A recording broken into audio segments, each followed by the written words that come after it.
Tammy Bruce, Fox News contributor, host of Get Tammy Bruce on Fox Nation.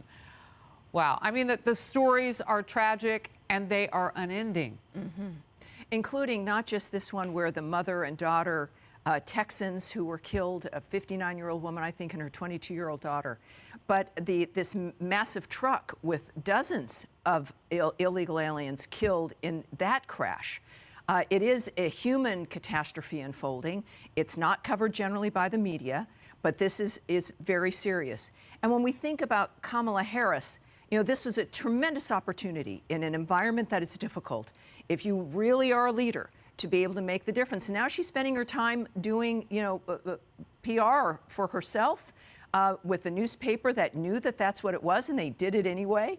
And she is complaining about the headlines. And Harris, that tells you everything you need to know. Wow. That it's the headlines that she thinks matter, not why the headlines exist. If the leader in Guatemala says, I haven't seen you since June, I mean, you don't need a headline to tell you that you're off the job. Well, remember, he's told her, he said, no, the reason this is happening is because of Biden's policies.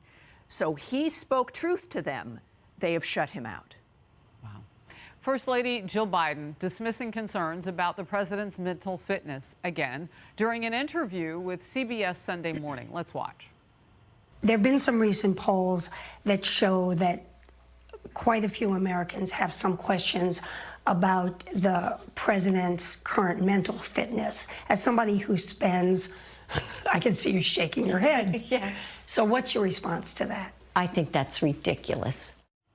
The First Lady's remarks come as a recent poll finds that American voters are evenly split on the question of whether the president is mentally fit. And it's things like having him repeatedly telling debunked stories that is making Americans wonder. Here are some of his tallest tales. I used to drive a tractor trailer. Oh, awesome. And so I know a little bit about driving big trucks. One of the senior guys on Amtrak, Angelo Negri, and Ange walks up to me and goes, Joey, baby, grabs my cheek, and I thought the Secret Service was going to blow his head off. I said, I swear to God, true story. He said, big deal, Joey. You know how many miles you travel on Amtrak, Joey? This day, 30 years ago, Nelson Mandela walked out of prison. I had the great honor of being arrested with our UN ambassador on the streets of Soweto trying to get to see him on Robbins Island.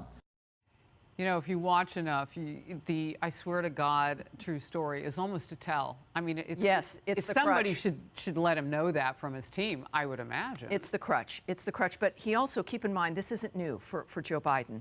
Even when you're dealing with plagiarism, which he was caught at doing when he was in college, taking someone else's words, someone else's story, presenting it as his own. That's always been something he seems to have been inclined to do. The problem is that he's not, you know, we all misremember. We all have memories of memories, the further back things go. These are completely constructed.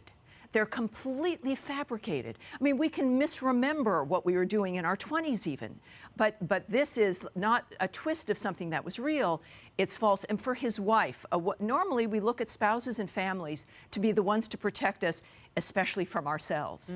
She seems to be hyper partisan, but they had to have made this agreement at the beginning, that when they were hiding him away in the basement, that this was, well, for the next 4 years, we're going to have to pretend that everything is fine, but don't worry, the bureaucracy will run things.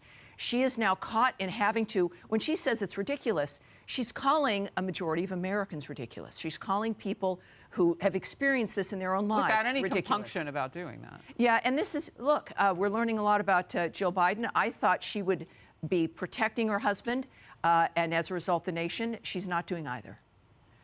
That's a really interesting point that you make, because if you're not helping him, you're certainly setting him up for failure. That is correct. It's an interesting dynamic. We don't know her well. Remember, we think we know people because we see them on TV a lot. But the reality is you see a portion of us, and in that particular case, we're learning more. We've learned more about Kamala Harris. We've learned more about Jill Biden. And as a feminist and as a woman, it's disappointing, but it just means more women need to get out there who are better role models. Okay, and I'll let you drop that mic on that note and bring you back next time. My pleasure. This is great. Thank you Tammy, so much, thank you. Harris. Hi, everyone. I'm Brian Kilmeade. I want you to do me a favor. I want you to click to subscribe to the Fox News YouTube page. This is the only way that I know for sure that you're not going to miss any great commentary, any great news bites, any great interviews coming your way on Fox. You can get it all here on YouTube. So subscribe right now.